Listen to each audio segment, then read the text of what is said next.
Oletame, et soovid ühendada kaks võlli omavahel. Selleks võid kasutada seda võllilt võllile ühendajat, et asi õigesti ära teha. Põhimõtteliselt paned ühe võlli ühele poole ja teise võlli teisele poole, keerad kinnitusskruvid kinni, kasutades näiteks lukumuti, et need, kuna seal on palju vibratsiooni, siis sa ei taha, et need ise lahti keeraksid.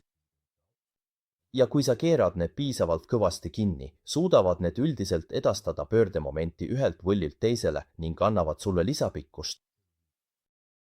Midagi huvitavat nende võllilt võllile ühendajate kohta on see, et mõned kliendid on neid kasutanud nii, et panevad need jõuallika külge ja siis oma võlli teisele poole seda.